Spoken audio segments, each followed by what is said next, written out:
These are the plaintiffs, Cassandra and Sean Davis. They say they had their car towed to the defendant's shop for repairs, and while it was in his possession, their TV, speakers, and radio were stolen. The defendant even admitted he left it unlocked so no one would break the windows. Huh? They're suing for $1,250, the value of their stolen goods.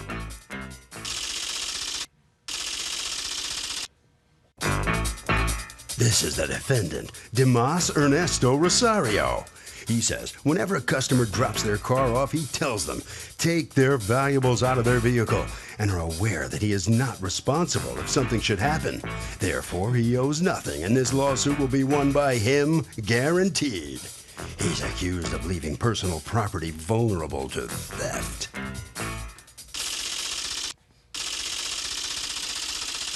Your Honor. Thank you, Douglas. Cassandra and Sean Davis, and your company, Each One Teach One? Yes, ma'am. What kind of company is that? Daycare center. Okay. You are suing Mr. Rosario's auto repair shop. You've asked us not to use the name of the shop, and we'll respect that, for $1,250 in damages that you say you sustained because equipment got stolen from the car on his lot, correct? Yes. What happened? Okay, our car was towed there. We've been doing business with him for about a year now, so we've trusted him.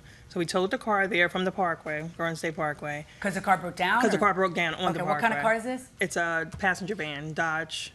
So we towed the car there. We called them to let them know the car was on its way. About 3 weeks went by, and they couldn't figure out what was wrong with the vehicle. So finally, at the third week, they finally said, okay, we think it's the computer of the car. At that point, my husband, Sean Davis, went to the auto repair shop to pick up some of our things out of the van. At that point, he realized that it had been... Are you the husband? Yes, ma'am. Okay. The husband, Sean Davis? Yes, ma'am. Okay. What happened? What happened? You go back to go get stuff? And Yeah, I just wanted to get some stuff out the car and noticed something didn't look right. And I was like, oh, I stole the radio. Then I look out, oh, I stole the speakers that's too. your reaction? I stole the radio. And I was trying to get upset. And Trying to get upset? Trying not to get upset. Oh. And then I noticed, the car was just shuffled and a lot of things was taken out of the van. What had been taken? The TV, radio. When you say TV, what do you mean? Flip down. The flip down actual thing? I got it for the kids, yeah. The radio and 2 different sets of speakers. Lord. Okay. So did you go in and speak to them? Yes, I let him know everything, things was taken from the van, and he said, oh, really? Were the windows broken? No, because they leave the doors open. They leave the doors unlocked? Yes. But we did not know that. Okay. So I let him know, something was How taken did you out. find out that he leaves the doors open? They told us. Who's they? Not this particular, not the owner, but one of the people in the shop said. Who told you that? Millie. Her name is Millie. Millie? I don't know her Okay. last name. So go on. So I told them things were taken. They looked. They said, yeah, stuff was taken. And then I just left, and I went back. The reason why What, did you ask them? What are you going to do about it? Not at that moment, because I figured that I'd go back if they. When I called them later. I said, if you want to take something off the bill, we can work out something there. Then it'll be okay. But if not, I would have to, file a police report and go. And now, how much was the bill going to be? $1,090. Did you pay that? We wound up paying $940. He told me he would take the labor off, which we thought usually is about half the bill. Well, it came out to be $100. Yeah, really? How do you eat if you do that? All right. So, according to him, the labor was $100, and so he took $100 off. Yes. So you paid to get your car, and then needed you the car back. What happened? When he went over there to look for something in the car, he said to it was something missing in the car, the TV and radio and stuff like that. It was stolen from the van. Where was the van parked? In my lot. Is there a gate or something that you lock? Yes. Okay. I put a fence on it. So he says that he came in, he told you things are missing, and then you go in, you see they're missing, and that somebody told him that you guys leave the doors unlocked. Yes. They said that we never said that, but we told them that, and we told every customer that we leave the door open, take everything valuable from your car. Well, how's he going to take the TV? Okay. I'm not That's hard saying for you're him going to to take the TV. Right. Anything valuable, because sometimes for a quarter or 75 cents, They'll break your around there, windows. they break the window. Right. It costs $150 because I was tired to putting windows in my own cars. No, I understand. There's a lot of people who share that same thought. Like, please be my guest. Come in. There's nothing here. So, Exactly. Except that doesn't work if there's like a TV and speakers and a radio, and then they steal that. True. Is this defendant responsible because he has this sign that says, I'm not responsible? He wouldn't be responsible because the sign says that he's not responsible. But he also didn't even bother to lock the car. It doesn't matter. He's not responsible. It's So what he the can sign- be reckless and he can still win. Where is the justice here? Going inside the courtroom. So now, what's your defense? Through no fault of their own, somebody came and burglarized the car on your lot under your care. So why wouldn't you recompense them for it? Why isn't it? Because first of all, my insurance don't cover outside in the lot. How come? Only cover inside the shop. Why? Okay, I have a sign in the office. It's real clear there.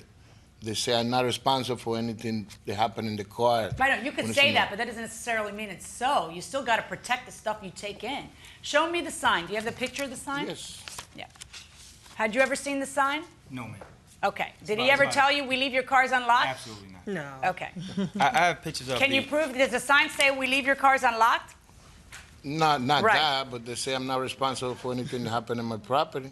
It's a pretty big sign. The no credit, no checks, which is misspelled, by the way. Checks has a C before the K. Okay, well, no credit, no checks is much bigger font than that sign, but still.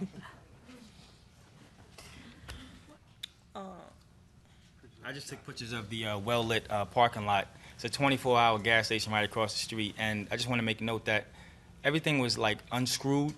It wasn't like snatched out or just everything taken at one time. So they took was their carefully time. done. Yeah, Carefully done. carefully. Do you mean that you think that it's an inside job? I'm not saying that, Your Honor, but He But said I that think before. you don't want to say it because you're He said polite, it. but I think that's what you're saying. He said it in the shop. He Yeah, said it he just thinks like that, well, that. he's trying to be polite here, but I Yeah. think He said that it is to what he's one of saying. It them. was unscrewed. Can you prove that you told these folks that, by the way, your car's going to be unlocked, so everything in there that's bolted down even is at jeopardy. Can you prove that you told them I leave all the cars unlocked because I'm sick of putting in? I don't have Okay, no recording. $1,250, verdict for the plaintiff. That's my judgment.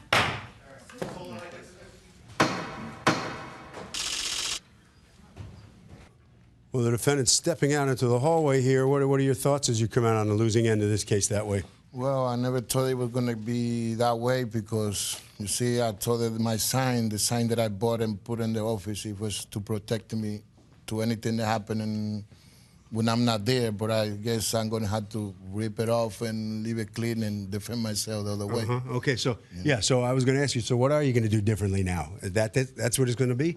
Your No, practices? maybe What I'm else? going to have a What are you gonna recorder, do? a big recorder now in my office, to when I talk to the customer, I have something to prove in the future because that's the way it's going to be now. You mean video? Video and recorder, Okay. Right down this way, okay? Thank you. All right. All right, so you come on in here. What are you feeling about the outcome of this case coming in the hallway here? Yeah, Yeah. I think it was fair. We didn't want any trouble. We just wanted to be compensated for our loss. You got any advice for this guy next time you come in there? Keep it so. His insurance. Get insurance. Harvey? So two things. One, the sign has to be really clear, very apparent to anybody who happens to be in the area that the guy is disclaiming liability. And those signs are valid. I mean, you can disclaim liability, but you can't do it if you say you're doing it and then all of a sudden you create a reckless situation where you're inviting this kind of damage. So the bottom line is the defendant can't have his cake and eat it too if he's creating the risk that causes the vandalism.